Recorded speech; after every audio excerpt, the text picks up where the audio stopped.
ಹರಿ ಓಂ ಶ್ರೀ ಗುರುಭ್ಯೋ ನಮಃ. ಇಂದಿನ ಸತ್ಸಂಗಕ್ಕೆ ಎಲ್ಲ ಆತ್ಮಜ್ಯೋತಿಗಳಿಗೂ ಆದರದ ಸ್ವಾಗತ. ನಾವು ಇಂದು ಭಜ ಗೋವಿಂದಂನ 20ನೇ ಶ್ಲೋಕವನ್ನು ಮನನ ಮಾಡೋಣ ಬನ್ನಿ.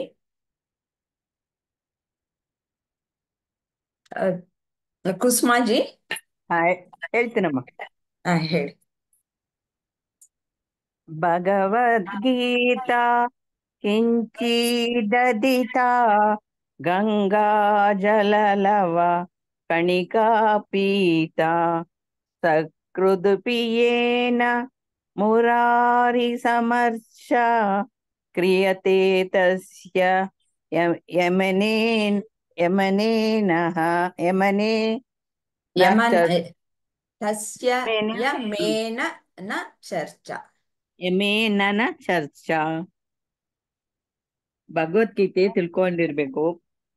ಶುರುವಾಯ್ತು. ಭಗವದ್ಗೀತೆ ತಿಳ್ಕೊಂಡಿರ್ಬೇಕು. ಓಕೆ. ಹರಿ ಓಂ ಮಂಗಳಾಜಿ. ಹರಿ ಓಂ. ಹರಿ ಓಂ ಸರ್. ನೀವು ಈ ಶ್ಲೋಕ ಹೇಳ್ಬಿಟ್ಟು ನಿಮ್ಗೆ ಇದರ ಅರ್ಥ ಏನಾದ್ರು ನಿಮ್ಮ ಅನಿಸಿಕೆ ಏನೋ ಹಂಚ್ಕೊಳ್ತೀರಾ?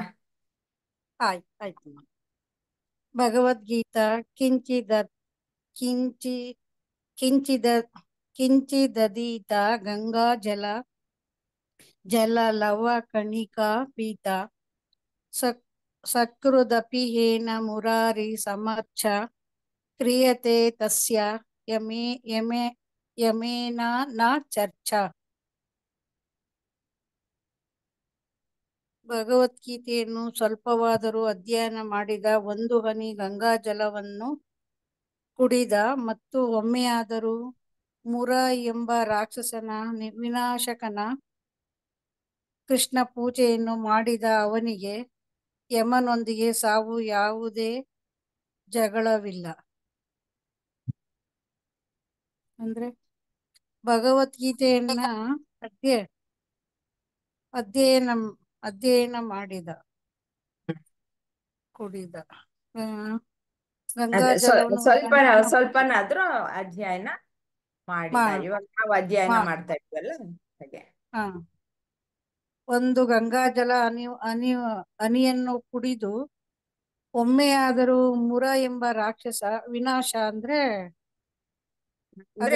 ಮೊರ ಅನ್ನೋ ರಾಕ್ಷಸನ ಕೊಂದಂತಹ ಶ್ರೀಕೃಷ್ಣ ಅಂತಂದ್ಬಿಟ್ಟು ಹೇಳಿದ್ದಾರೆ.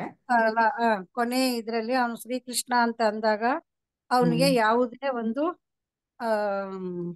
ಪೂಜೆ ಮಾಡ್ಬೇಕಾ? ಇಲ್ಲಿ ಜಗಳವಿಲ್ಲ ಅಂತ ಇದೆಯಲ್ಲ. ಅದೇ ಯಮನೊಂದಿಗೆ ಜಗಳ ಇಲ್ಲ ಅಂತ ಮಾಡಿದವರಿಗೆ ಯಮನೊಂದಿಗೆ ಜಗಳ ಇಲ್ಲ. ಕೊನೆಯದಾಗಿ ಅವನು ನಾಶವಾಗ್ತಾ ಇದ್ದಾನೆ ಎಂದಾಗ ಭಗವಂತನ ನಾಮಸ್ಮರಣೆ ಮಾಡ್ಕೊಂಡಾಗ ಆಗ ಯಮನೊಂದಿಗೂ ಕೂಡ ಅವನು ಯಮನನ್ನು ಗೆದ್ದು ಬರ್ಬೋದು ಅಂತಲ್ಲ. ಯಮನ ಅಂದ್ರೆ ಅದಕ್ಕೆ ನಾನಾ ರೀತಿಯ ಅರ್ಥಗಳನ್ನ ಹೇಳ್ಬೋದು. ಯಮ ಅಂತಂದ್ರೆ ಸಾವು ಅಂತ ಇಲ್ಲ ಕೊಟ್ಟಿದೆ. ಸಾವಿನ ಅಂದ್ರೆ ಜಗಳ ಇಲ್ಲ ಅಂದ್ರೆ ಭಯ ಇಲ್ಲ ನಾವು ತಗೊಳ್ಬೋದು. ಯಾಕೆಂದ್ರೆ ಈ ಭಗವದ್ಗೀತೆಯಲ್ಲಿ ಮತ್ತೆ ಈ ದೇವರನ್ನ ನಾವು ಸ್ತೋತ್ರ ಮಾಡೋದ್ರಲ್ಲಿ, ಅರ್ಚನೆ ಮಾಡೋದ್ರಲ್ಲಿ, ಪೂಜೆ ಮಾಡೋದ್ರಲ್ಲಿ ಎಲ್ಲಾನು ಪರಿಶುದ್ಧರಾಗಿರ್ತಾರೆ. ಅವ್ರಿಗೆ ನಿಜವಾದದ್ದು ಸತ್ಯ ಏನು ಅನ್ನೋದು ಅವಾಗ ಗೊತ್ತಾಗೋಗಿರುತ್ತೆ. ಅವಾಗ ಈ ಹುಟ್ಟು ಸಾವಿಗೋಸ್ಕರ ಅವರು ಯಾವ ರೀತಿಯ ಭಯ ಪಡಲ್ಲ ಅಂತ, ಸುಟ್ಟು ಸಾವಿಗೆ ಭಯ ಇರಲ್ಲ. ಅಂದ್ರೆ ಈ ಯಮ ಅಂತಂದ್ರೆ ಸರ್ ಹೇಳಿದ್ರಲ್ಲ ಮಾಯಾ ಅಂತಾನು ತಗೊಳ್ಬೋದು. ಈ ಮಾಯೆ ಇರೋದು ಹೀಗೇನೆ, ಅದು ಅರ್ಥ ಆಗಿರುತ್ತೆ. ಆವಾಗ ಅದ್ರಲ್ಲಿ ನಾವು ಹೇಗ್ ಜೀವನ ಮಾಡ್ಬೇಕು ಅನ್ನೋದನ್ನ ಕಲಿತೀವಿ ಹೊರತು ಅದ್ರ ಜೊತೆಗೆ ಗುದ್ದಾಟ ಮಾಡಲ್ಲ ಅನ್ನೋದು ಇಲ್ಲಿ ಕಂಡ್ಬರುತ್ತೆ. ಕೊನೆಗೆ ಡೀಟೈಲ್ ಆಗಿ ಸರ್ ಹೇಳ್ತಾರಲ್ಲ, ಅವಾಗ ಪರಿಪೂರ್ಣವಾಗಿ ನಾವು ತಿಳ್ಕೊಳ್ಳೋಣ. ಸದ್ಯಕ್ಕೆ ಇಷ್ಟು ತಿಳ್ಕೊಳ್ಳೋಣ. ಸರಿ ಅಮ್ಮ, ಇದು ನಮ್ಮನ್ನ ನಾವೇ ಅಳವಡಿಸ್ಕೊಂಡ್ರು ಕೂಡ ಇವಾಗ ನಮ್ಗೆ ಅಂತ ನಾವೇ ಅಳವಡಿಸ್ಕೊಂಡ್ರು ಕೂಡ ಭಗವದ್ಗೀತೆ ಮುಂಚೆ ಕಲಿಯೋಕ್ ಮುಂಚೆ ನಾವ್ ಹೇಗಿದ್ವಿ, ಈಗ ಹೇಗೆ ಅಂತ ನೀವು ಇದನ್ನ ಮಾಡ್ಕೊಳ್ಳಿ. ಅಂದ್ರೆ ಅದೇ ಅವಾಗ ಆದ್ರೆ ಸ್ವಲ್ಪ ಯಾರನ್ನ ಏನಾದ್ರೂ ಅಂದ್ರು ಸಾಕು ಮನ್ಸಿಗೆ ತುಂಬಾ ನೋವಾಗ್ತಿತ್ತು, ಫೀಲ್ ಆಗ್ತಿತ್ತು. ಈಗ ಆತರ ಯಾವುದೇ ಒಂದು ಭಾವನೆಗಳು ನಮ್ಮಲ್ಲಿಲ್ಲ. ಅಂತ ಇದಾರಾ ಅನ್ಕೊಳ್ಳಿ, ಪರವಾಗಿಲ್ಲ. ಆ ನೇತಿ ಅನ್ಕೊಂಡು ಈಗ ನಮ್ ಆ ಒಂದು ತಾಟಿಗೆ ಹೋಗ್ದಲೆ ಭಗವಂತನ ಕಡೆಗೇನೆ ನಮ್ ಧ್ಯಾನ ಹೋಗ್ತಾ ಇರುತ್ತೆ ಅಮ್ಮ. ಓಕೆ. ಧನ್ಯವಾದಗಳು ಮಂಗಳಾಜಿ. ನಮಸ್ತೆ ಅಮ್ಮ. ಪ್ರಿಯಾಂಕಾಜಿ. ಹರಿ ಓಂ. ಹಾ ಅಮ್ಮ. ಭಗವದ್ಗೀತಾ ಕಿಂಚಿದೀತಾ ಗಂಗಾ ಜಲಲವ ಕಣಿಕಾ ಪೀತಾ ಸಕೃದಪಿ ಯೇನ ಮುರಾರಿ ಸಮಾಚ ಕ್ರಿಯತೆ ತಸ್ಯ ಯಮೇನ ನ ಚರ್ಚಾ. ಇಲ್ಲಿ ಅರ್ಥನ ಕೊಟ್ಟಿದ್ದಾರೆ ಭಗವದ್ಗೀತೆಯಲ್ಲಿ. ಸ್ವಲ್ಪ ಸ್ವಲ್ಪ ಆದ್ರೂನು ಅದ್ರ ಬಗ್ಗೆ ಕಲಿಯೋದು, ಆ ಶ್ಲೋಕಗಳನ್ನ ಪಠನೆ ಮಾಡೋದು. ಆಮೇಲೆ ಇನ್ನೊಂದು ಬಹಳ ಹನಿ ಗಂಗಾ ಜಲವನ್ನು ಕುಡಿದ ಅಂದ್ರೆ ಬಹಳ ಬಾಯಾರಿಕೆ ಆಗಿರುತ್ತೆ. ಎಷ್ಟು ಈ ನದಿ ಅಥವಾ ಸಮುದ್ರ ಎಲ್ಲಾ ನೀರನ್ನು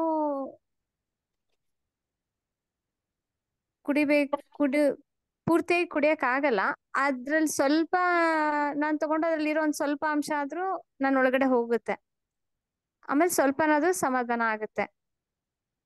ಒಮ್ಮೆಯಾದರೂ ಮುರ ಎಂಬ ರಾಕ್ಷಸ ವಿನಾಶ ಪೂಜೆಯನ್ನು ಮಾಡಿದ.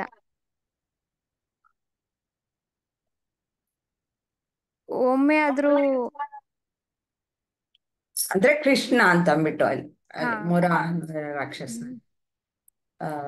ಸಂಹಾರ ಒಮ್ಮೆ ಮಾಡಿದ್ರು. ಆದ್ರೂ ಶ್ರೀಕೃಷ್ಣನನ್ನ ಪೂಜೆ ಮಾಡ್ದ. ಹಾ ಶ್ರೀಕೃಷ್ಣನ್ ಒಂದ್ ಹೆಸರು ಮುರಾರಿ ಅಂತ. ಮುರಾರಿ ಅಂದ್ರೆ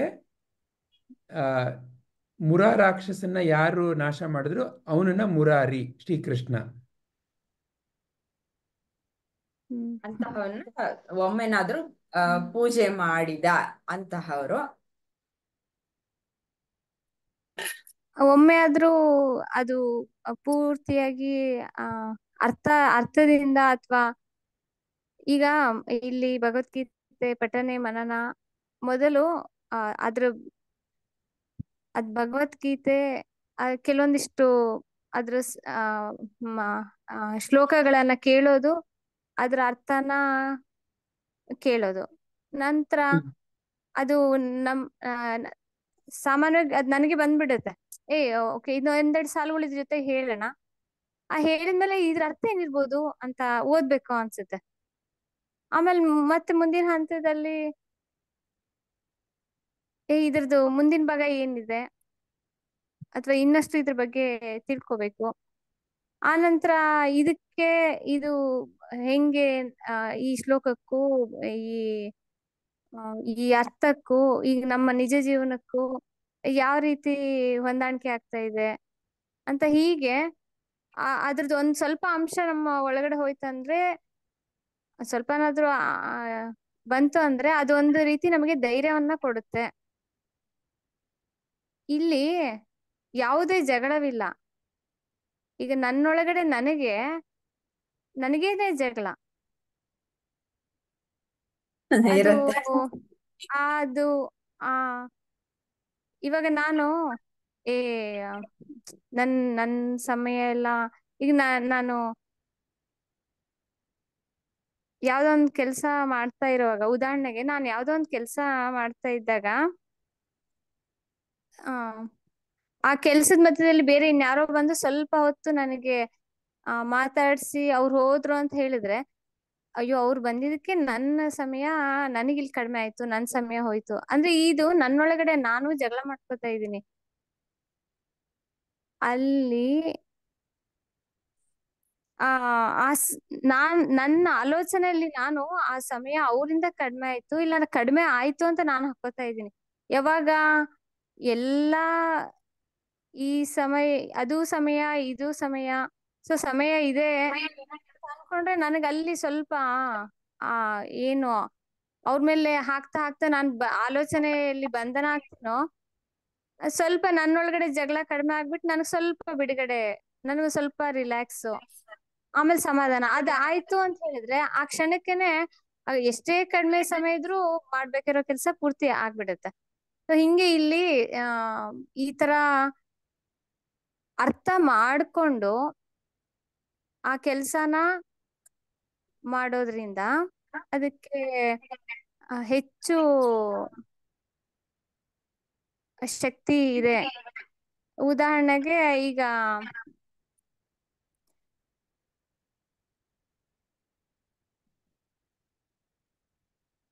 ನಾನು ಯಾವ್ದಾದ್ರು ಈ ಈಗ ಉದಾಹರಣೆಗೆ ಯಾವ್ದೋ ಒಂದು ಗಾದೆ ಸಾಲುಗಳು, ಅದನ್ನ ಸುಮ್ನೆ ಹಾಗೆ ಓದೋದಕ್ಕೂ ಅದನ್ನ ಕೇಳೋದಕ್ಕೂ ಅದನ್ನ ಪೂರ್ತಿಯಾಗಿ ಅದ್ರ ಆಳವಾಗಿ ಅದ್ರ ಅರ್ಥನ ತಿಳ್ಕೊಂಡಾಗ ಅದು ಅದು ಅದು ನಮ್ಗೆ ಪೂರ್ತಿಯಾಗಿ ಉಳಿಯುತ್ತೆ, ಶಾಶ್ವತವಾಗಿ ಉಳಿಯುತ್ತೆ.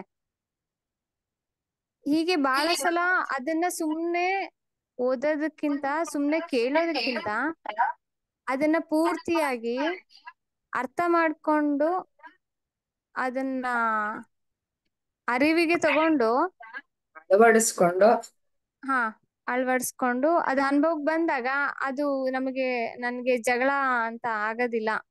ಇಲ್ದೆ ಹೋದ್ರೆ ಅದೇ ನನಗೆ ನಾನೇ ಜಗಳ ಮಾಡ್ಕೋತಾ ಇರ್ತೀನಿ. ಸುಮ್ನೆ ಆಲೋಚನೆ ಅದೇ ಒಂದ್ ಯೋಚಿಸ್ತಾ ಕಡೆ ಇರ್ತೀನಿ. ಕೌರವರು ಒಂದ್ ಕಡೆ ಪಾಂಡವರು ಹೇಳಿದ್ದಾರೆ. ಅದೇ ಈಗ ಇನ್ನೊಂದ್ ತರ ಹೇಳ್ಬೇಕಂದ್ರೆ, ಈಗ ನಾನು ಕರೆಂಟ್ ಹೋಯ್ತು ನಾನೇನೆ ಅಲ್ಲ, ಅದಾಗಿಲ್ಲ ಇದಾಗಿಲ್ಲ, ಕರೆಂಟ್ ಇದ್ರೆ ಇದ್ ಮಾಡ್ತಾ ಇದ್ದೆ ಅಂತ ತುಂಬಾ ನನಗ್ ನಾನೇ ಅನ್ಕೋತಾ ಇರ್ತೀನಿ. ಓಕೆ, ಕರೆಂಟ್ ಹೋದಾಗ ನಾನು ಏನ್ ಕೆಲಸ ಮಾಡ್ಲಿ? ಸೊ ಈ ಕರೆಂಟ್ ಹೋದಾಗ ನನಗೂ ಸ್ವಲ್ಪ ಬಿಡು ಸಿಕ್ತಲ್ಲ. ಕರೆಂಟ್ ಇದ್ರೆ ಸುಮ್ನೆ ಅದು ಇದು ಓಡಾಡ್ಕೊಂಡ್ ಮಾಡ್ತೇವೆ. ಒಂದ್ ಸ್ವಲ್ಪ ನನಗೆ ಕರೆಂಟ್ ನಾನ್ ಸುಮ್ನೆ ಕುತ್ಕೊಳ್ಳಿ ಅಂತ ಹೋಗಿದೆ ಅಂತ ನಾನೇ ನಾನು ಈ ತರ ಸಮಾಧಾನ ಮಾಡ್ಕೊಂಡ್ರೆ, ಈ ರೀತಿ ಮಾಡ್ತಾ ಮಾಡ್ತಾ ಮಾಡ್ತಾ ಸಣ್ಣ ಸಣ್ಣ ವಿಷಯಗಳನ್ನ ನಾನು ಸಮಾಧಾನ ಮಾಡ್ಕೋತಾ ಎಲ್ಲಾ ಸಮಯದಲ್ಲಿ ಎಷ್ಟು ದೊಡ್ಡ ವಿಚಾರ ಬಂದ್ರು ಕೂಡ ಅದು ಯಾವುದೇ ಜಗಳ ಇಲ್ದೆ ಯಮಾನೇ ಇದ್ರೂ ಕೂಡ ನಾನ್ ಬಹಳ ಸಮಾಧಾನವಾಗಿ ಅದನ್ನ ಗೆಲ್ತೀನಿ. ಆ ಧೈರ್ಯ ನನ್ನೊಳಗಡೆ ಬರುತ್ತೆ ಯಾವಾಗ ಈ ಸ್ವಲ್ಪನಾದ್ರೂ ಈ ಭಗವದ್ಗೀತೆ ಶ್ಲೋಕಗಳನ್ನ ಕೇಳಿದಾಗ, ಅದ್ರ ಪಠನೆ ಮಾಡಿದಾಗ, ಅದು ಸ್ವಲ್ಪ ಗಂಗಾಜಲ ಸ್ವಲ್ಪನಾದ್ರೂ ನಾನು ತಗೊಂಡಾಗ, ತಿಳಿದೇನೆ ಈ ಕೃಷ್ಣನ ಆರಾಧನೆ ಗಂಗಾಜಲ ಅಂತ ಅಂದ್ರೆ ಇಲ್ಲಿ ಕೊಟ್ಟಿರೋ ಹಂಗೆ ನಾವು ತಗೊಳ್ದೆ ಬೇರೆ ಅದಕ್ಕೇನಾದ್ರು ಅನ್ವಯಿಸಬಹುದಾ ಅನ್ನೋದನ್ನು ನೋಡ್ಬಹುದು. ಗಂಗಾಜಲ ಅಂತ ಯಾತಕ್ ಕೊಟ್ಟಿದ್ದಾರೆ ಅದನ್ನ ಸ್ವಲ್ಪ ಯೋಚನೆ ಮಾಡ್ಬೋದು. ಮತ್ತೆ ನೋಡಿ ನಿಮಗೆ ಏನು ಹೊಳೆಯುತ್ತೋ.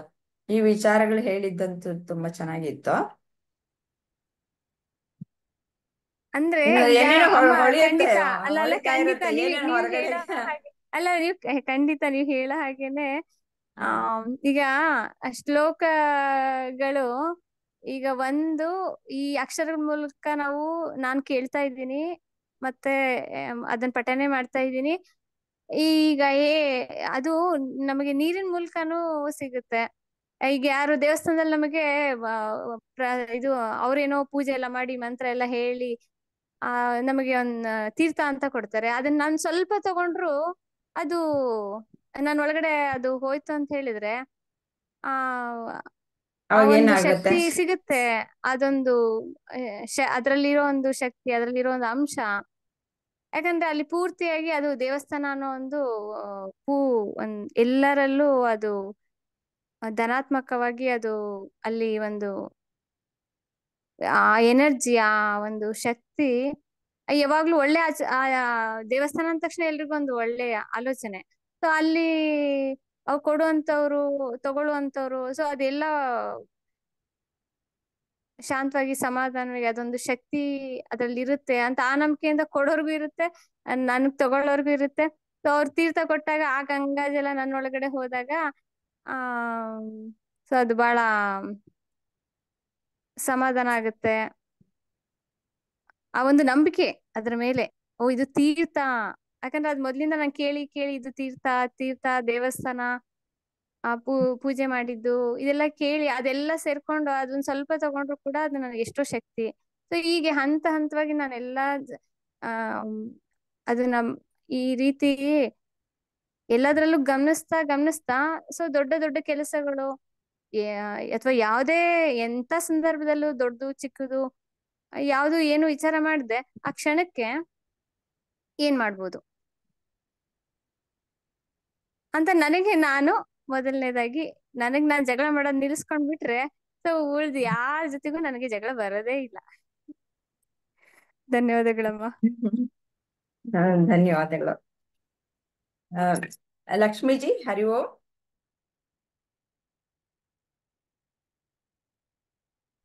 ಹರಿ ಓಂ ಅಮ್ಮ. ನೀವು ಈ ಶ್ಲೋಕ ಹೇಳ್ಬಿಟ್ಟು ನಿಮ್ಮ ಅನಿಸಿಕೆಯನ್ನು ತಿಳಿಸ್ಕೊಡ್ತೀರಾ? ಹಾ. ಭಗವದ್ಗೀತಾ ಕಿಂಚಿತ ಗೀತಾ ಗಂಗಾ ಜಲಲವ ಪುನೀತ ಪೀತ. ಒಂದ್ಸತಿ ಹೇಳ್ಕೊಡ್ರಿ ಅಮ್ಮ, ಅದು ಕೇಳಿಲ್ಲ ಅಲ್ರಿ ಟೋನು.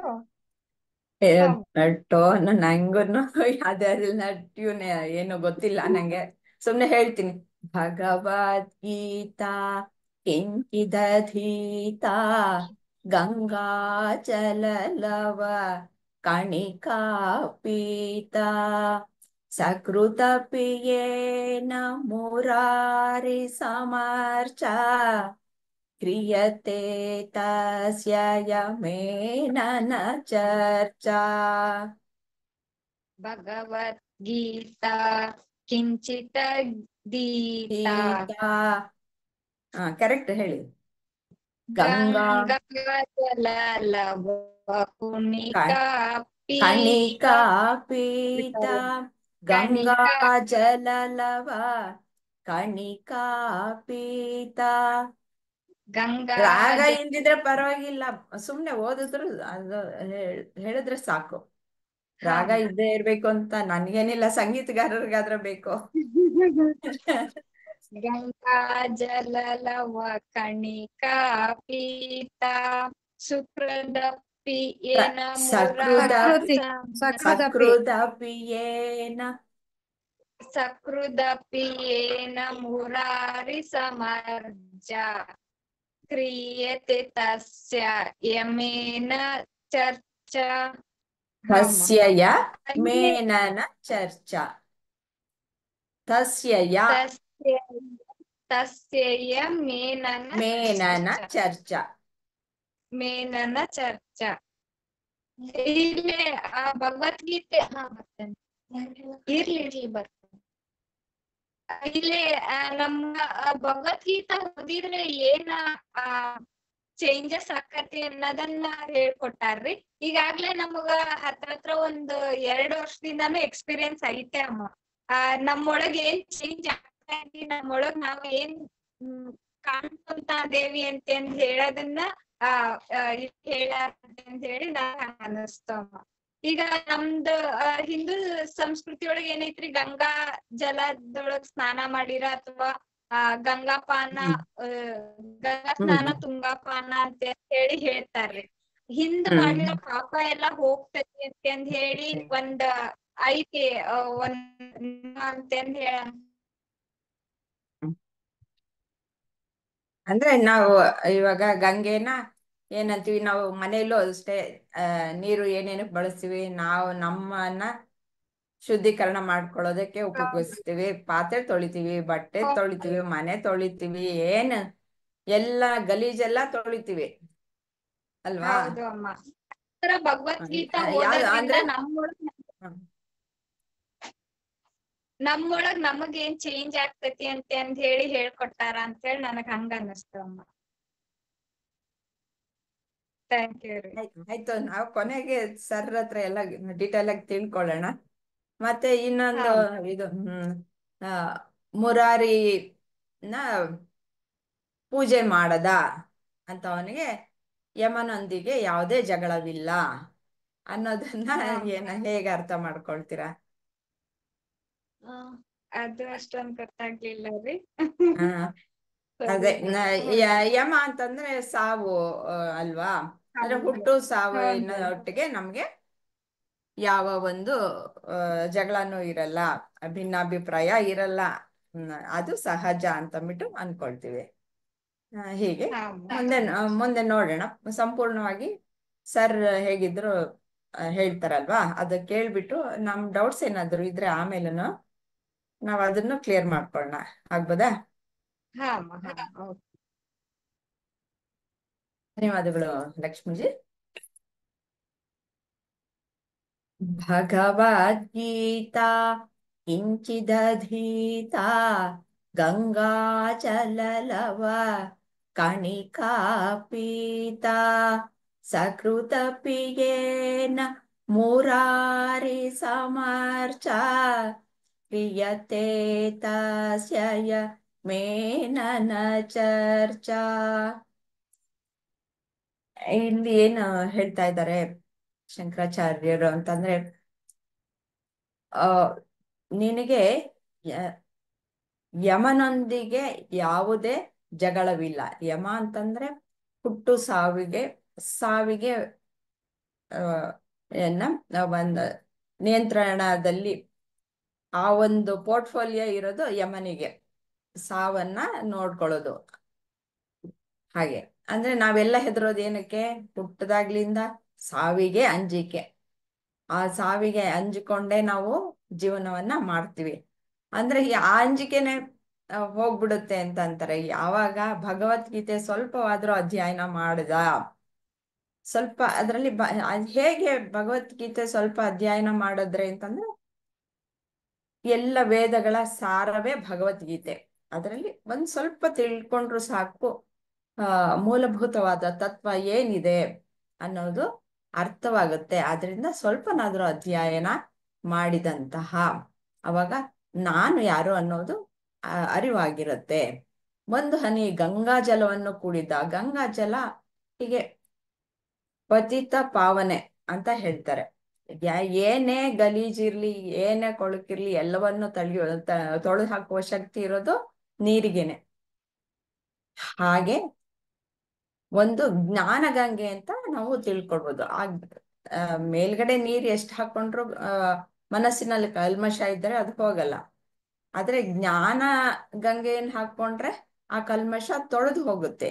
ಅಂಥದ್ದು ಒಂದು ಸ್ವಲ್ಪ ಅಂತಹ ಒಂದು ಜ್ಞಾನವನ್ನ ನಮ್ಮ ಒಳಗಡೆ ಹಾಕೊಂಡಿದ್ದ ಪಕ್ಷದಲ್ಲಿ, ಮತ್ತೆ ಭಕ್ತಿ ಸೇವೆಯಲ್ಲಿ ನಾವು ಪರಮಾತ್ಮನನ್ನ, ಭಗವಂತನನ್ನ ನಾವು ಪೂಜೆಯನ್ನು ಮಾಡಿದ್ದೇ ಆಗಿದ್ರೆ ಆವಾಗ ನಮಗೆ ನಮ್ಮ ಎಲ್ಲ ಕಲ್ಮಶಗಳು ನಾಶವಾಗುತ್ತೆ, ಪರಿಶುದ್ಧವೂ ಆಗ್ತೀವಿ. ಮತ್ತೆ ಭಗವದ್ಗೀತೆಯನ್ನ ತಿಳ್ಕೊಳ್ಳೋದ್ರಿಂದ ಜ್ಞಾನವೂ ಬರುತ್ತೆ. ಜ್ಞಾನ ಮತ್ತು ಕಲ್ಮಶ ನಾಶ ಎಲ್ಲವೂ ಆಗುತ್ತೆ. ಹಾಗಾಗಿ ನಾವು ಪೂರ್ಣ ಸತ್ಯವನ್ನ ತಿಳ್ಕೊಂಡಿರ್ತೀವಿ. ಆ ಸತ್ಯವನ್ನ ತಿಳಿದುಕೊಂಡಾಗ ಯಾವುದು ಶಾಶ್ವತ, ಯಾವುದು ಅಶಾಶ್ವತ, ಸಾವು ಅಂದ್ರೆ ಹುಟ್ಟು ಸಾವು.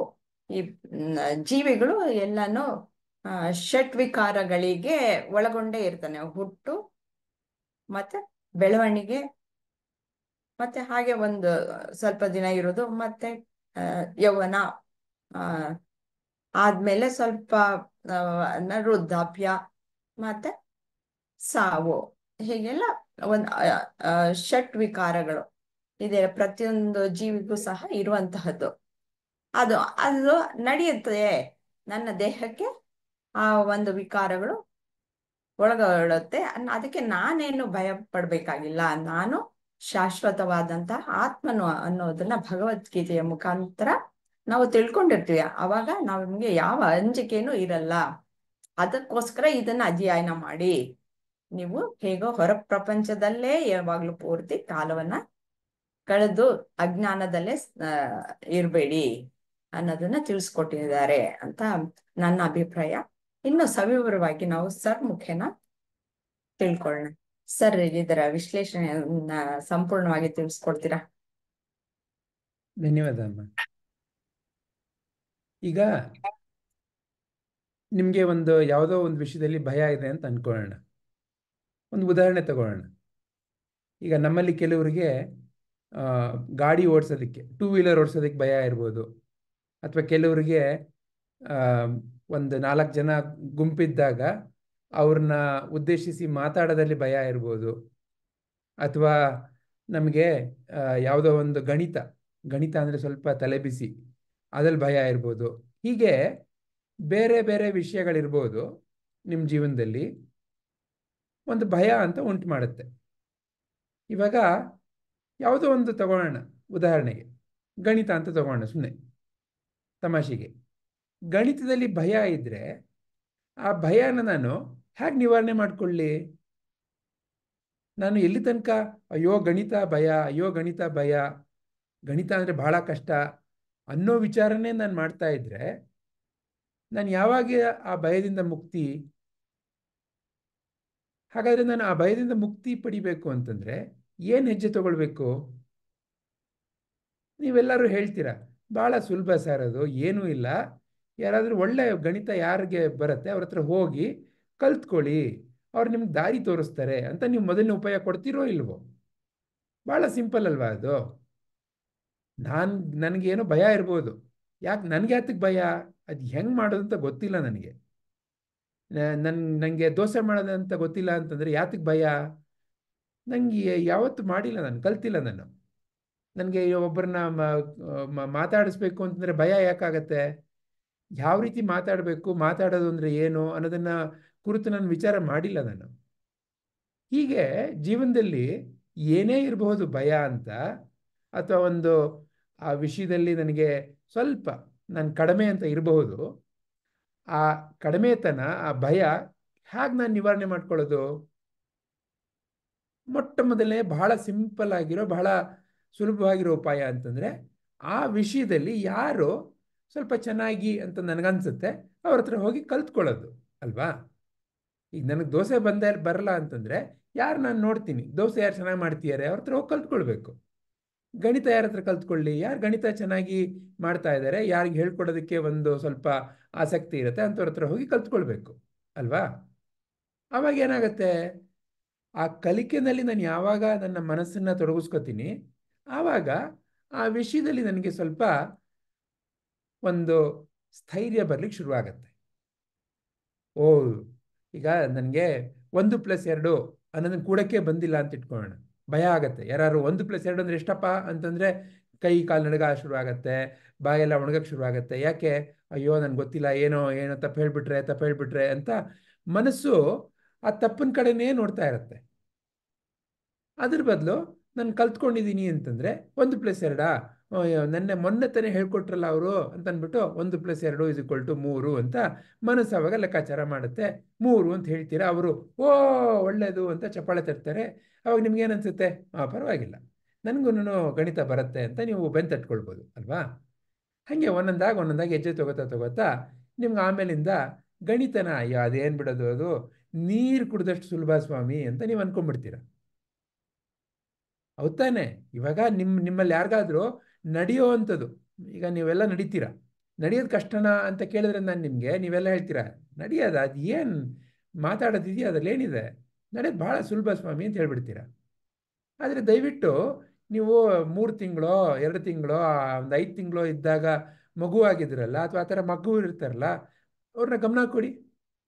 ಆ ಮಗುಗೆ ನಡಿಬೇಕು ಅಂತ ಹೇಳಿದ್ರೆ ಆ ಮಗು ಅದೇ ಒಂದು ದೊಡ್ಡ ಕಲೆ ಅಲ್ವಾ?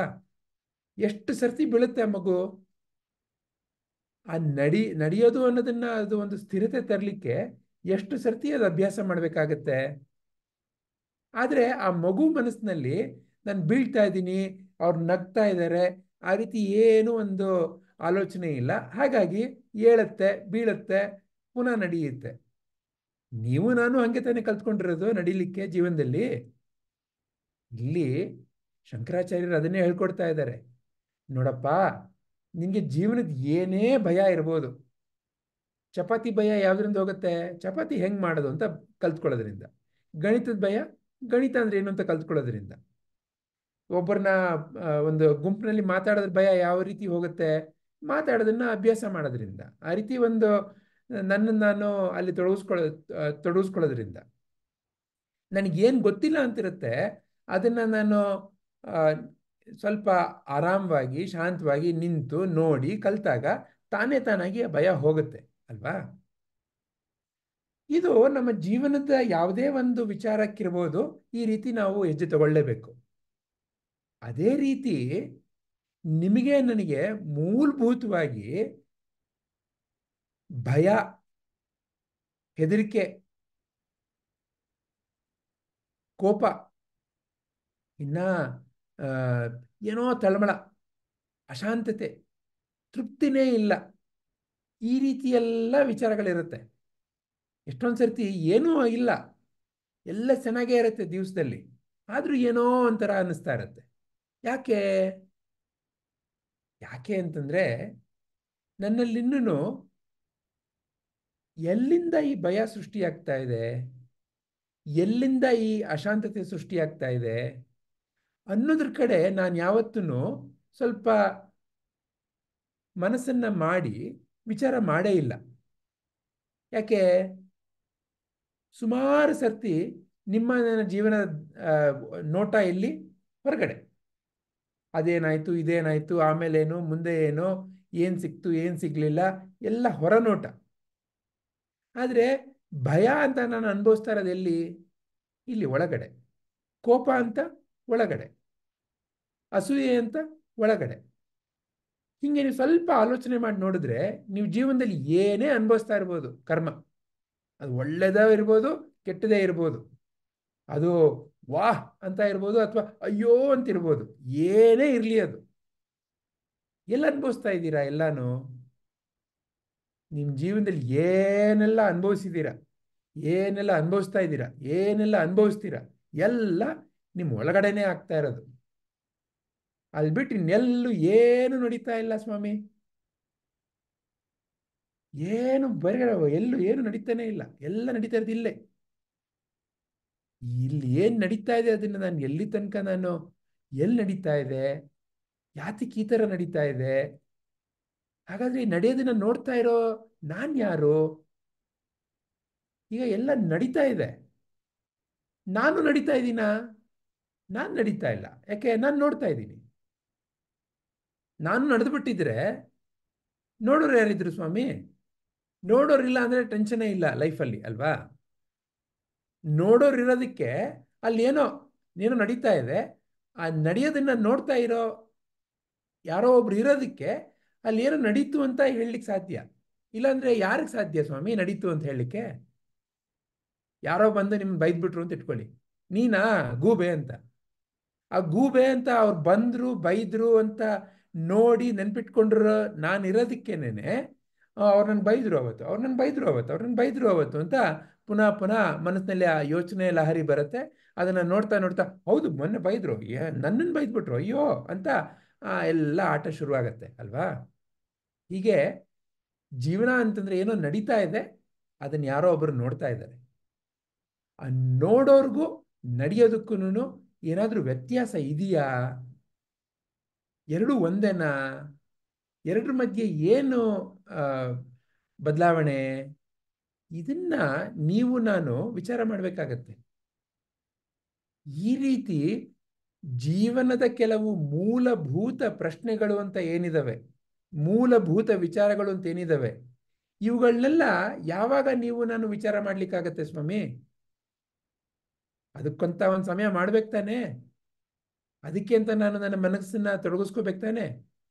ಸುಮ್ಮನೆ ನಾನು ಕುತ್ಕೊಂಡ್ಬಿಟ್ಟು ನನ್ನ ಬಾಯಿ ವಾಸನೆ ಅಂತ ಇದ್ರೆ ಏನೂ ಮಾಡೋಕ್ಕಾಗಲ್ಲ. ನಾನು ಬೆಳಗ್ಗೆ ಎದ್ದು ಪುಡಿ ತಗೊಂಡು ಹಲ್ಲು ಉಜ್ಜಬೇಕಾಗತ್ತೆ. ಒಂದು 5 ನಿಮಿಷನೋ 10 ನಿಮಿಷನೋ ಅದಕ್ಕೆ ಅಂತ ಸಮಯ ಕೊಡಬೇಕಾಗತ್ತೆ. ಸುಮ್ಮನೆ ನಾನು ಬಾಯಿ ವಾಸನೆ ಅಂತ ಇದ್ರೆ ಹೌದು ಇರುತ್ತೆ. ಯಾಕೆ? ನಾನು ಮುಜ್ಕೋತಾ ಇಲ್ಲದೆ ಇರೋದ್ರಿಂದ.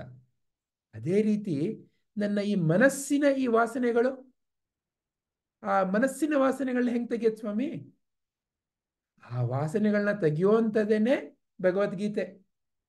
ಭಗವದ್ಗೀತೆ ಅಂದ್ರೆ ನಾವೇನೋ ಅಲ್ಲಿ ಶ್ಲೋಕಗಳಿವೆ, ಆ ಶ್ಲೋಕಗಳಿಗೇನೋ ಒಂದು ಶ್ರೀಕೃಷ್ಣ ಅರ್ಜುನ ಮಾತಾಡಿದಂತೆ, ಹೌದು ಅದೆಲ್ಲ ನಿಜ. ಆದರೆ ಅದಕ್ಕಿಂತ ಮೂಲಭೂತವಾಗಿ ಭಗವದ್ಗೀತೆ ನಾವು ಬೆಳಗ್ಗೆ ಎದ್ದು ಹಲ್ಲುಜ್ಜೋ ಪೇಸ್ಟ್ ಇದೆಯಲ್ಲ, ಆ ಥರ ನಮ್ಮ ಮನಸ್ಸು ಅನ್ನೋ ನಮ್ಮ ಮನಸ್ಸಿನಲ್ಲಿರೋ ಈ ವಾಸನೆ ತೆಗಿಯೋಕ್ಕಿರೋ ಒಂದು ಪೇಸ್ಟ್ ಅದು.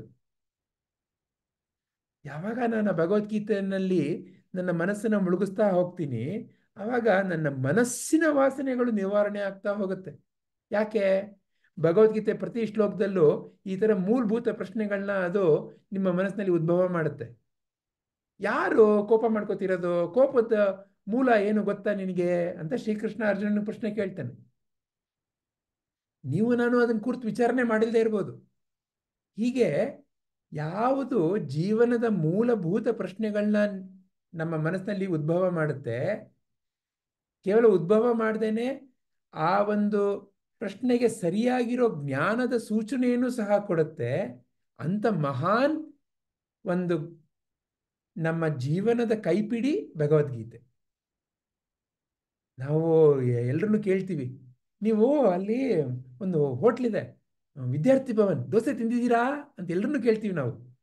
ಬೆಂಗಳೂರು, ನೀವು ವಿದ್ಯಾರ್ಥಿ ಭವನ್ ದೋಸೆ ತಿಂದಿಲ್ಲ ಅಂದರೆ ಏನು ವೇಸ್ಟ್ ಸ್ವಾಮಿ ನಿಮ್ಮ ಜೀವನ, ಬನ್ನಿ. ಅಥವಾ ನೀವು ಯಾರು ದಾವಣಗೆರೆಗೆ ಹೋದರೆ ಅಲ್ಲಿ ದಾವಣಗೆರೆಯಲ್ಲಿ ಒಂದು ಏನೋ ಇದಿದೆ, ಡೆಂಟಲ್ ಕಾಲೇಜು, ಅದ್ರ ಮುಂದಗಡೆ ಒಂದು ಯಾರೋ ಮಲ್ಲಿಕಾರ್ಜುನ ಅಂತ ಒಂದು ಸಣ್ಣ ಅಂಗಡಿ, ಅಲ್ಲಿ ದೋಸೆ ದಾವಣಗೆರೆ ಬೆಣ್ಣೆ ದೋಸೆ ಅಂತ ಎಲ್ಲರೂ ಕೇಳ್ತಾರೆ. ತಿಂದಿದ್ದೀರಾ ಅಲ್ಲಿ ದಾವಣಗೆರೆ ಬೆಣ್ಣೆ ದೋಸೆ? ದಾವಣಗೆರೆ ಬೆಣ್ಣೆ ದೋಸೆ, ವಿದ್ಯಾರ್ಥಿ ಭವನ್ ಮಸಾಲೆ ದೋಸೆನ ನಾವು ಎಲ್ರಿಗೂ ಕೇಳ್ತೀವಿ. ನಾವು ಯಾವತ್ತಾದ್ರೂ ಇನ್ನೊಬ್ಬರಿಗೆ ನೀವು ಭಗವದ್ಗೀತೆ ಏನಾದ್ರೂ ಕಲ್ತಿದ್ದೀರಾ ಅಂತ ಕೇಳ್ತೀವ? ದಾವಣಗೆರೆ ಬೆಣ್ಣೆ ದೋಸೆ ತಿಂದು ತಿಂದು ಅವರು ಹೊಟ್ಟೆ ನೋವು ಮಾಡ್ಕೋಬಹುದು. ಭಗವದ್ಗೀತೆ ಕಲಿತಾ ಕಲಿತಾ ಅವ್ರ ಜೀವನದಲ್ಲಿ ಮುಕ್ತರಾಗ್ಬಿಡ್ತಾರೆ. ಅದನ್ನ ನಾವು ಕಲ್ತ್ಕೊಳ್ಬೇಕು. ದಾವಣಗೆರೆ ಬೆಣ್ಣೆ ದೋಸೆ ತಿಂದ್ರಾ? ಅದೇ ಥರನೇ, ಹೌದಾ, ಅದ್ರ ಜೊತೆಗೆ ಸ್ವಲ್ಪ ಭಗವದ್ಗೀತೆ ಕಲ್ತ್ಕೊಂಡ್ರಾ? ಅವಾಗ ಅವ್ರ ಜೀವನ ಪಾವನ ಆಗ್ಬಿಡತ್ತೆ.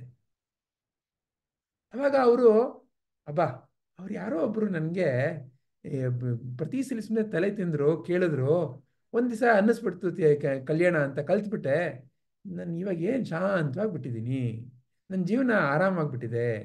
ಈಗ ನೀವೆಲ್ಲ ಹೇಳಿದ್ರಲ್ಲ ಹಂಗೆ. ಯಾಕೆ? ಆ ಭಗವದ್ಗೀತೆಯಲ್ಲಿ ಶುದ್ಧವಾಗಿರೋ ಜ್ಞಾನದ ಗಂಗೆ ಇದೆ. ಆಗ್ಲೇ ಅಮ್ಮ ಹೇಳಿದ್ರು, ಗಂಗಾ ಜಲ ಅಂತಂದ್ರೆ ನಾವೇನೋ ಬರೀ ಕುಡಿಯೋದು ಅಂತ ಅರ್ಥ ಅಲ್ಲ. ಗಂಗೆ ಎರಡು ರೀತಿ. ಒಂದೇನು, ನಮ್ಮ ಎಲ್ಲ ಮಲಿನವನ್ನ ತೊಳಿತಾಳೆ ಗಂಗೆ. ಆ ಮಲಿನ ಎಂಥದೇ ಇರ್ಬೋದು, ಅದ್ರ ಕಡೆ ಯಾವುದೇ ಒಂದು ಹೇಯ ಭಾವನೆ ಇಲ್ದೇನೆ ಎಲ್ಲ ಮಲಿನವನ್ನ ತೊಳೆಯುವಂಥ ಒಂದು ಪಾವನ ಸ್ವರೂಪ ಈ ಗಂಗೆ, ಗಂಗಾಜಲ.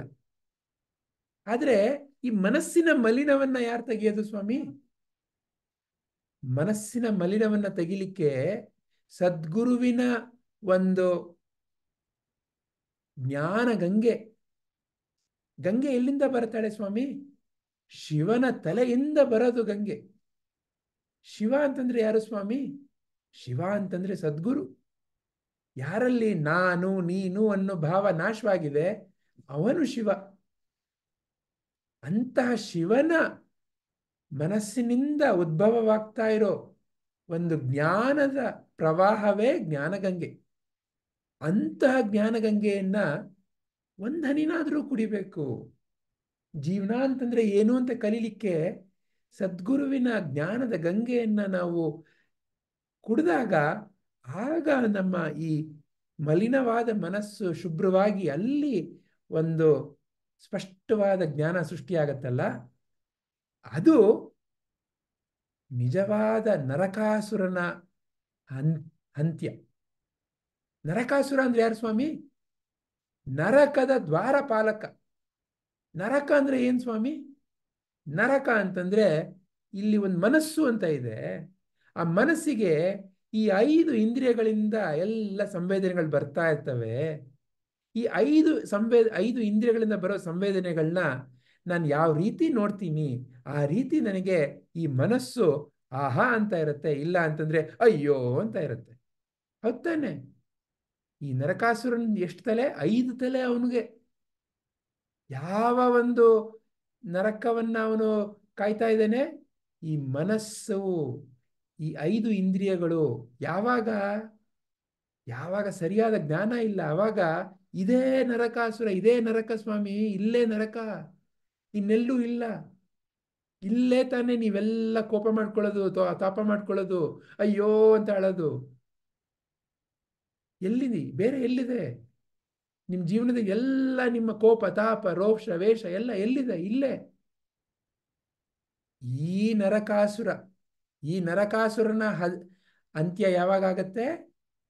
ಶ್ರೀಕೃಷ್ಣನನ್ನ ಪೂಜೆ ಮಾಡಿದಾಗ. ಅಂದ್ರೆ ಏನರ್ಥ? ಶ್ರೀಕೃಷ್ಣನ ಜ್ಞಾನದ ಒಂದು ಪೂಜೆಯನ್ನ ಮಾಡಬೇಕು. ಆ ಜ್ಞಾನವನ್ನ ನಾನು ಅಳವಡಿಸ್ಕೊಳ್ಬೇಕು. ಆ ಜ್ಞಾನದಲ್ಲಿ ನನ್ನ ಜೀವನದ ಪ್ರತಿಯೊಂದು ಹೆಜ್ಜೆಯನ್ನು ತಗೊಳ್ಬೇಕು. ಅದು ನಿಜವಾದ ಪೂಜೆ. ಓ, ನನ್ನ ಮನೆಯಲ್ಲೂ ಶ್ರೀಕೃಷ್ಣನ ವಿಗ್ರಹ ಇದೆ, ನಾನು ಅಲ್ಲಿ ಎಲ್ಲಿಂದ? ನಾನು ದ್ವಾರಕೆಯಿಂದ ತಂದೆ, ನಾನು ವೃಂದಾವನದಿಂದ ತಂದೆ, ದಿವಸ ಪೂಜೆ ಮಾಡ್ತೀನಿ, ಅದರಿಂದ ಏನೂ ಆಗಲ್ಲ. ಆ ಪೂಜೆನಲ್ಲಿ ನಾನು ಸಂಪೂರ್ಣವಾಗಿ ಭಕ್ತಿಯಿಂದ ಮಾಡ್ತಾ ಇದ್ದೀನ? ಆ ಕೃಷ್ಣನ್ ಕೇಳ್ತಾ ಇದ್ದೀನ ನಾನು, ಕೃಷ್ಣ ಈ ನನ್ನ ಮನಸ್ಸು, ಇಲ್ಲಿ ನನ್ನ ಮಲಿನತೆ ಅದನ್ನೆಲ್ಲ ತೆಗೆದು ನನಗೆ ಒಂದು ದಿವ್ಯತೆಯನ್ನು ಕರುಣಿಸೋ ಅಪ್ಪ ಅನ್ನೋದನ್ನ ಕೇಳ್ತಾ ಇದ್ದೀನ? ನಾನು ಇನ್ನೊಬ್ಬರಿಗೆ ಏನ್ ಸಹಾಯ ಮಾಡ್ಲಿ ಕೃಷ್ಣ ಅಂತ ಕೇಳ್ತಾ ಇದ್ದೀನ? ಆ ಪೂಜೆಯನ್ನ ಮಾಡಬೇಕು. ಯಾವಾಗ ಆ ಪೂಜೆಯನ್ನ ನಾನು ಮಾಡ್ತೇನೆ, ಆಗ ಹುಟ್ಟು ಸಾವು ಇಲ್ಲೇ ಆಗ್ತಾ ಇರೋದು. ವಿಚಾರ ಬಂತು, ವಿಚಾರ ಹೋಯ್ತು, ವಿಚಾರ ಬಂದಾಗ ಅದು ಹುಟ್ಟು, ವಿಚಾರ ಹೋದಾಗ ಅದು ಸಾವು. ರಾತ್ರಿ ಮಲ್ಕೋತೀರಾ, ಎಷ್ಟೊತ್ತು ಮಲ್ಕೊಂಡಿದ್ದೀರಾ? ಯಾರಿಗಾದ್ರೂ ಗೊತ್ತಾ? ಯಾರಿಗೂ ಗೊತ್ತಿಲ್ಲ. ಗಾಢ ನಿದ್ರೆ ಒಂದು ರೀತಿ ಸಾವು. ಅಂದ್ರೆ ಏನರ್ಥ? ಸಾವು ಅಂತಂದ್ರೆ ಏನರ್ಥ? ಏನು ನಿಮ್ಮನ್ನ ಪರಿಣಾಮ ಮಾಡ್ತಾ ಇಲ್ಲ ಅಲ್ಲಿ. ಬೆಳಗ್ಗೆ ಎದ್ದೇಳ್ತೀರಾ, ನಾನು ಎದ್ದೆ, ನಿಮ್ಗೇನೂ ಆಗಿಲ್ಲ. ನಿಮ್ಮ ದೇಹಕ್ಕೆ ಏನಾದ್ರು ಏರುಪೇರು ಇರುತ್ತೆ, ನಿಮ್ಗೇನೂ ಆಗಿಲ್ಲ. ನೀವು ಮಲ್ಕೊಂಡೇ ಇಲ್ಲ. ನೀವು ನಿಮಗೆ ಈ ಬಂದು ಹೋಗ್ತಾ ಇರೋ ವಿಚಾರಗಳ ಜೊತೆಗೆ ಸೇರ್ಕೊಂಡ್ಬಿಟ್ಟು, ಅಯ್ಯೋ ನಾನು ಬರ್ತಾ ಇದ್ದೀನಿ, ಹೋಗ್ತಾ ಇದ್ದೀನಿ ಅನ್ನೋ ಭ್ರಮೆ, ಈ ಭ್ರಮೆಯಿಂದ ಮುಕ್ತನಾಗ್ಬೇಕು ನಾನು ಅಷ್ಟೇನೆ. ಅದು ನಿಜವಾದ ಪೂಜೆ. ಆಗ ಯಮನ್ ಜೊತೆ ಯಾಕೆ ಜಗಳ? ಯಮ ಇನ್ನೆಲ್ಲೋ ಕರ್ಕೊಂಡು ಹೋಗುವಂತ ಇನ್ಯಾವುದೋ ಒಂದು ನಿಮಗೆ ತೊಂದರೆ ಕೊಡುವಂತ ದೇವತೆ ಅಲ್ಲ. ಶಂಕರಾಚಾರ್ಯರದ ಒಂದು ಚಲನಚಿತ್ರ ಇದೆ, ಜಿ.ವಿ. ಅಯ್ಯರ್ ಅವ್ರು ಮಾಡಿರೋದು. ಅದರಲ್ಲಿ ಆ ಶಂಕರಾಚಾರ್ಯರಿಗೆ ಸಣ್ಣ ವಯಸ್ಸಿನಲ್ಲೇ ಅವ್ರ ತಂದೆ, ನೋಡಪ್ಪ ನೀನು ಇಬ್ರು ನಿನ್ನನ್ನ ಯಾವಾಗ್ಲೂ ನಿನ್ ಜೊತೆ ಇರ್ತಾರೆ, ಅವ್ರ ಜೊತೆ ಸ್ನೇಹ ಮಾಡೋದನ್ನ ಕಲ್ತ್ಕೊಂಡ್ಬಿಡಪ್ಪ ಅಂತ ಹೇಳ್ತಾರೆ. ಯಾರು ಆ ಇಬ್ರು? ಮೊಟ್ಟ ಮೊದಲೇ ಅವರು ಮರಣ. ಯಾವುದಕ್ಕೆ ಹುಟ್ಟಿದೆ ಅದಕ್ಕೆ ಮರಣ, ಯಾವುದಕ್ಕೆ ಒಂದು ಜನ್ಮ ಅಂತ ಇದೆ ಅದು ಒಂದು ದಿವಸ ಕಾಣೆ ಆಗ್ಬಿಡುತ್ತೆ. ಅದ್ರ ಜೊತೆಗೆ ನೀವು ನಾನು, ಹೌದು ಇದು ಜೀವನದ ರೀತಿ ಅಂತ ಕಲ್ತ್ಕೊಳ್ಬೇಕು. ಬೆಳಗ್ಗೆ ಆದ್ಮೇಲಿಂದ ಸಾಯಂಕಾಲ ಹಾಗೆ ಆಗತ್ತೆ. ಇದು ಮೊದಲನೇ ಸ್ನೇಹ. ಈ ಸ್ನೇಹ ಯಾರು ತಪ್ಪಿಸ್ಕೊಳಕ್ಕಾಗಲ್ಲ. ಅದ್ರ ಜೊತೆ ಜಟಾಪಟಿ ಮಾಡೋದ್ರ ಬದಲು ಅದ್ರ ಜೊತೆ ಸ್ನೇಹ. ಅವ್ರ ತಂದೆ ಹೇಳ್ಕೊಡ್ತಾರೆ, ಮರಣ ಮೃತ್ಯುವಿನ ಕಡೆ ನೀನು ಮೊದಲನೇ ಸ್ನೇಹಿತನಾಗು. ಎರಡನೇದು ಯಾರಪ್ಪ? ಎರಡನೇದು ಪ್ರಜ್ಞೆ, ನಿಮ್ಮಲ್ಲಿರೋ ಜ್ಞಾನದ ಪ್ರಜ್ಞೆ.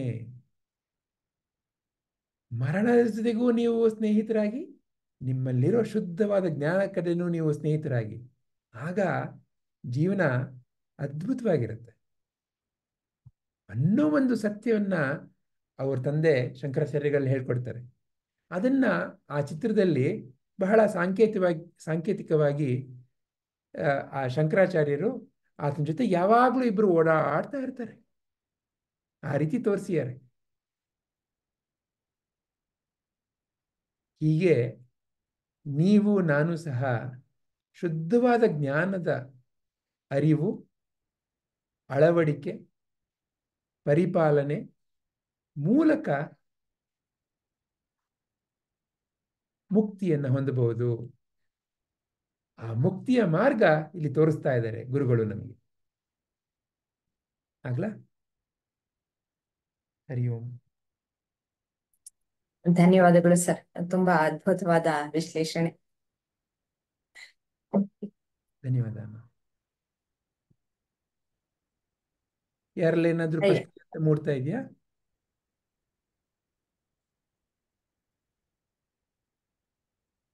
ಇವಾಗ ಗಂಗಾ ಜಲ ಸರ್ ಮುಖ್ಯನ ಗೊತ್ತಾಯ್ತಲ್ಲ ಎಲ್ಲಾರ್ಗು.